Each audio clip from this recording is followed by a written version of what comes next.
So good evening from Vietnam, Minette. Thanks a lot for the second chance to see you in less than 3 months, I think, and it's so lovely to see you as always.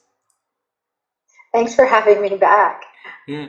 Minette, this conversation today is we're gonna dive in a little bit about the topic of thinking because, as shared earlier with you, we believe that thinking is one of the very important element of living. And if we can think right, then we can act right, and if we can act right, then we can have a better life. So we're gonna ask you with the very basic one first. All right. So to you, in your definition, what do you think is thinking? Hmm. Well, thinking for me is reflecting on what's around us, what's in front of us, what's behind us, what's ahead, Hmm. and taking in as much information as possible. And so I think in a nutshell, it's really about reflecting on everything that is around us that we know and maybe that we don't know and can imagine. So yeah, I guess for me, thinking is reflecting, pondering. Reflecting and pondering. Alrighty. So you've been meeting a lot of people who doing a lot of amazing work, right? And I'm sure a lot of them is very good thinker. And so if you can spot out some characteristic of who's the good thinker, what would be those characteristics in that person, Minette? Well, when I think about people who I think of as like deep think, I guess I would almost add the word deep thinkers, that they Mm. don't just think about the superficial, but they really want to understand fully and they want to get curious about things. So I'm just reflecting on just some people I know. I Mm. think that people that I would consider really strong thinkers are people who are curious to Mm. go beyond their own point of view and explore what other people think, because we all have our blind spots, and Mm. our brain is just based that way, that we don't see everything. And Mm. so I think the great thinkers are those who they have their own ideas and they test those against other people, and they Mm. get curious about other points of view that differ from their own, and Mm. they're willing to challenge their own thinking. I think the best thinkers are people who are not locked into I am right, I know everything there is to know, but Mm. instead I have some ideas, I'm curious, I want to learn more, I want to hear what other people think, and then I can synthesize my own ideas with other people's ideas and perhaps come up with something more than I could ever imagine. And certainly the people I respect the most, I think that's what they do best. They're not locked into a single way of viewing the world or thinking about a topic. They're very curious about others' perspectives. So how can they do that to not listen to only their word of view, but expanding and then asking people to have sharing their point of views also? Well, I think part of that is just being willing to connect with others, that we Mm. we get very caught up. I mean, when we think, I guess I'll go back for a moment. When we think about thinking can seem like a very solitary activity, right? We Yeah. we go off for a walk to think about something, or we sit at our desk and we really want to think about our project or whatever that is. I think the way that we get beyond our own heads and our own ideas, excuse me, is to go out and connect with people and have deep Mm. conversations that go beyond the superficial. And even to say, like, I'm working on a project, I'm thinking about this idea, I would love your thoughts. Tell me what Mm. you think about it, tell me more, ask clarifying questions, dig deep when they start to answer you, and not to assume you even understand what they're saying, but to say, am I understanding you? Let me clarify, is that what you meant? And then they can clarify. And then I just think we get into these deeper, richer discussions that explore ideas in a different way. Beautiful, beautiful. Now we're gonna explore your way of thinking. All right. So for me, Ned, how have you been helping you to grow your own ability to think? I think that I do all of those things, and I think I've learned about what makes me a better thinker, because probably in my younger day, I would think that I have to come up with all the ideas, right? Mm. It's if I'm going to have something new, if I'm going to work, I'm writing a book or I'm working on a project, I'm developing a new workshop, it's all my ideas. But what I realized is that I do have thoughts and I have ideas and I do a lot of reading. But then what I think makes everything better is to talk to people that I know who I respect. For example, in the space that I am, I have other leadership consultants that do similar work. And I will ask them, like, how do you approach this? Or I'm thinking of doing this. Can I talk it through with you? Mm. And then inevitably, I get a new idea or a better way of thinking about something. And so I think part of it, and this is what's hard, is part of it is being willing to share your ideas even when Mm. they're not fully formed, right? Yeah, Mm. like I have an idea, but I'm not convinced yet.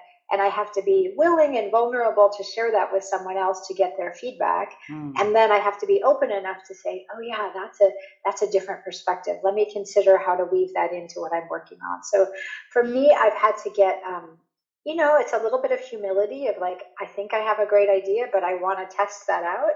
And then Mm. being willing to hear that someone has a better way of approaching something. So there's that curiosity about like, what's a different way to look at this? What's another way to look at that? Mm. And then just, being open to changing things that I thought were right. I mean, nothing is right, but that was the direction I was going to go, and then being willing to maybe change directions. Wow, it's a lot for sharing, Minette. Then the next question is about for those who don't believe in thinking, who is not good thinking and not good thinker, right? So, what is the common thing that hold them back to become better at thinking, Minette? Mm. I'm reflecting on someone I knew once Mm. at work, and because sometimes it's helpful to just have a persona in mind when you're thinking of like who's not a good thinker.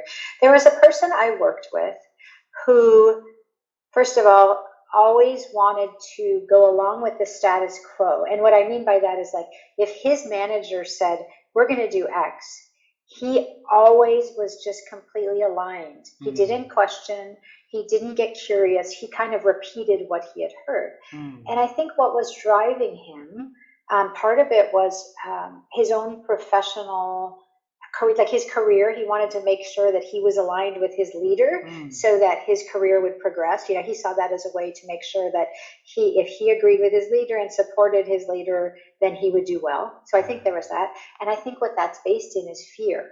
And I actually think that's common. So I'm thinking about one person, but now I'm just generalizing that I think what holds us back from fear of just, ruining our reputation, fear of being wrong. We're so scared of being wrong, Mm. right? Making a mistake, exposing our own weaknesses and our own vulnerabilities. And so it's more comfortable for sure to go along with whatever the status quo or the common direction is, not to challenge it, not to challenge our own thinking in ways that might be uncomfortable to us. So Mm. I really think we keep using the word think in all contexts. I think that what keeps us from being good thinkers is probably fear and uncertainty and insecurity. Mm. So for the people who've been follow the status quo for long and breaking the ice is so difficult for them, right? And get out of the comfort zone, get out of the fear zone is not easy. So what is your advice for them to take a baby steps so that they can, get a foot out of that and then further out of that in the future? Yeah, your point is so well taken. It is very hard to challenge the status quo. And it can be disruptive, it can be uncomfortable, it can be dangerous in some ways. So, baby steps, you know what I think a really good baby step is you don't even have to challenge, but what you can do is you can ask a question. Ah. So if you're in a company and your leadership team is saying we're going to do X, Y, and Z, and this is our direction, just ask, something like, I'd like to understand more about what's behind that. Ah. And if you start to ask these kinds of questions, and even not in a challenging way, you're going to force whoever is sharing their ideas for them to think more clearly about it. Like, am I even communicating the idea well? Have I thought through the Mm. why? And so I think it's, like when you think about little kids, right? I know you have a kid. When they're little, they're always asking why, right? Mm. Why, Mm. why, why, why, why? They're always asking all of these questions. Why is this guy blue? These kinds of things. And in adults, we should have that kind of childish curiosity of like, why are we doing this? I really need to understand it. And I think that curiosity isn't necessarily a challenge, but what it does is I think it opens all of our minds to better thinking, both you Mm, as the questioner and the person who's answering, because it makes them think more clearly, more deeply about what they're putting forth. And it may even expose a flaw or a hole in the theory mm. that needs to be discussed and needs to come out. So that's what I would recommend is the baby step is to ask a really good curious question, and then maybe a follow-up question that Mm. doesn't have to be adversarial or controversial, but just I'm really curious to understand this more. And I Mm. think that helps everybody's thinking. Wow. And for that, it also requires our leaders to be really open to take on questions and to be willingness to answer those questions and have be patient to explain this to people. And in many part of the world, we are lack of those kind of leaders also, Minette, right? So if you have one thing that you want the leaders to change, so that they can create the environment where employees can be freely to ask questions and get out of the fear zones, and so that they can grow in their thinking and in their works, right? What would be that one little thing that you would recommend the leaders to change, Minette? The hard thing about that question is saying one thing, because there are many things. And I focus on Maybe you leadership and can pick inclusive more than leadership, but one. no, I'm going to start. I'm going to take up your challenge, and I'm going to try for one. I think for me, the number one thing leaders can do to create an environment that is less fearful and less intimidating to everyone, where they can ask those questions, is to listen with true curiosity, Hmm. to listen to understand, and not to listen to challenge back or to be right and to have the answer, but just to listen, even with the willingness to be wrong. Ah, wow. So listen with curiosity and listen even with the willingness to be wrong so that they can make right again, right? Thanks, Yeah, and to yeah, that's what I would say. I could go on, of course, but I really want to answer that with one answer, and I think that that's for me. Everything else can stem from that ability to listen. Of course, then how we respond is really important, but it all starts for me with curious listening, and that will create so much positive ripple effect. If any leader anywhere in the world is willing to listen to anyone in their corporate environment or their professional environment, then things can start to change in a very positive way. beautiful. Thank you. And I have a last question for our conversation today. Is the controversy between the thinking and the doing, because we have so many people believe that thinking is less important than the doings. And so I want to hear from your point of view, which one of the two is more important in your point of view, Minette? Mm.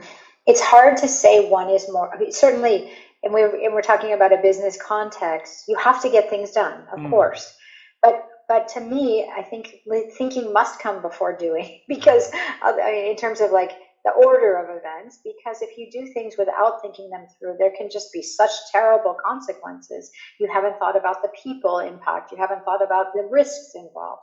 So I think thinking needs to precede action. Mm. I think what gets tricky in a business setting, and I remember this, is like knowing that we are under time pressure, whether it's financial pressure or we have to get a product to market, whatever it is. And so we feel that we don't have enough time to think things through fully. And Mm. often that is very true in the business world, that time is of the essence.